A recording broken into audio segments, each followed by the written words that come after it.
showcase, so I really appreciate that. Basically, I've had a pretty average childhood growing up. I was born into a loving family in Chicago. My parents wanted my twin sister and I to get a good education, so they moved to the suburbs. We were best friends with our next door neighbors. We had a family dog. My mom cheated on my dad and left him. Got married a week after the divorce was final, and while she was pregnant with my little sister. So, basically normal stuff you read in a storybook. It really was pretty nice though. It was a story that you read a million times. Dad pays child support. Mom goes to Cubs games, leaves kids behind the bar while getting drunk. I was lucky though. I made a killer Manhattan by the age of 9, and I was already getting tips behind the bar at 11, so it's pretty great. Who here is gainfully employed? Good, you guys are miserable too. I got 2 jobs, and growing up, I always thought people with 2 jobs who just had super high goals and motivation and just would not let anything stop them from being successful. Now I've realized if you have 2 jobs, you just have 2 shitty jobs. So I got a part-time job and a full-time job. My part-time job's in a bar like every other comic in Chicago. My full-time job, I won't mention the company's name, it rhymes with poop on. And that's pretty fair, for that's how they treat their employees too. Really, it's not so bad though. It's really not so bad though. I quit, but women are expensive and I'm running out of new porn to watch. But speaking of women, dating right now is pretty tough in Chicago. Everybody's on these swiping apps, Tinder or the lazy Tinder, Bumble. You guys have heard of that? It's for guys that are not only so lazy they won't go out to meet a girl, they also won't message them. So it's pretty fantastic. It's not great for guys who are trying to wow women with their sparkling personality, but it's pretty fun. Luckily, I've managed to actually escape the dating jungle now. I got this great girlfriend. She's amazing. Most beautiful girl I've ever been with. I use been with loosely though. I'm still not allowed within 25 feet of her. I'm just kidding. Sometimes we need to go out in public together. It's pretty special. She's a vegan, and so am I. And my friends and my family, they're always getting on me about it. They're like, "Oh, you're just a vegan for her," and I'm like, "No, I'm not. I'm a vegan for the animals. Fish, cats." All the euphemisms for vagina?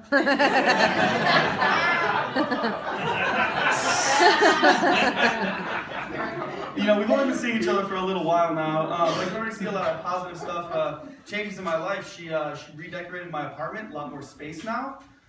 She's the first girl I've ever dated that got me to stop putting sausages in my mouth. Speaking of sausages in my mouth, I'm a big fan of porn.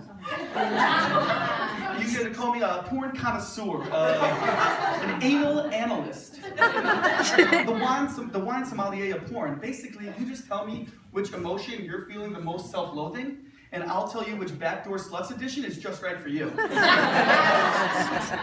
Now, you had a problem with porn when you're setting your alarm for work the next morning. You have to factor in how long it takes you to find a new porn and still have time to shower and get to work on time.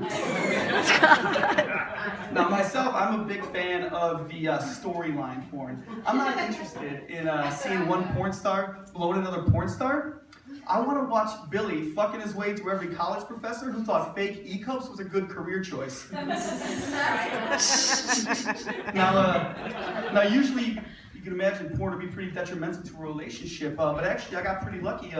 My girlfriend, she's as into porn as I am. It's amazing. I've never been with a girl who's as open and willing with porn as she is. The only downside is, every time she turns it on, she tells me it's time to leave. It's no big deal though. I turn the volume up really loud so her neighbors still think I'm a sex god.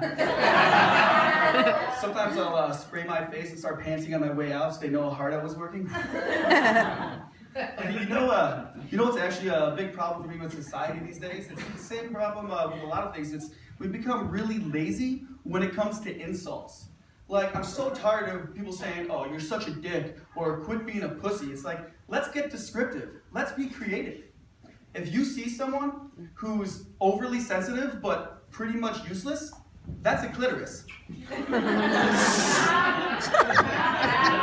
When you see somebody who's always disappointing you and never living up to their full potential, that's a half chub. someone who's got tons of responsibilities and a lot of people relying on him, but they choose to get drunk instead? That's mom. Oh, just me? My mistake.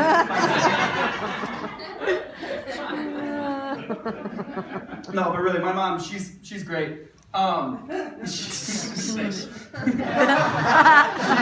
She single-handedly put 4 beer vendors' kids through college. I know, it's impressive. We still get their Christmas cards. My family we're big Bears fans, so we thought it'd be really cool for Thanksgiving if we could go to the Bears-Packer game in Green Bay. Great game, right? Woo! There we go. I was there. You too, thanks. Yeah. It wasn't even the biggest win of the night. My mom went to Lambeau Field and didn't buy a single beer. I know. Impressive, right? She got too drunk before the game and passed out to the 4th quarter, but small victories. It's really not her fault, though. She was born into a family of 2 different types of alcoholics, so you can say she was born into the greatness. On her dad's side, these are the fun alcoholics. They're the ones who are really happy and joyful, and then they fall asleep before dinner time. They're good. Her mom's side, not quite so much. These are the drunks that will get really angry with you and be visibly upset with you when you think 3 a.m. is the appropriate time to go to bed. So you can imagine, she's a pretty sweet mix of both of them. She'll get super drunk, yell at you for being a disappointment of a son, then pass out, yell at you in her sleep for the next 3 hours for still being a disappointment. I feel like if she just called me a half chub, we could save both of us a lot of time. Thank you guys.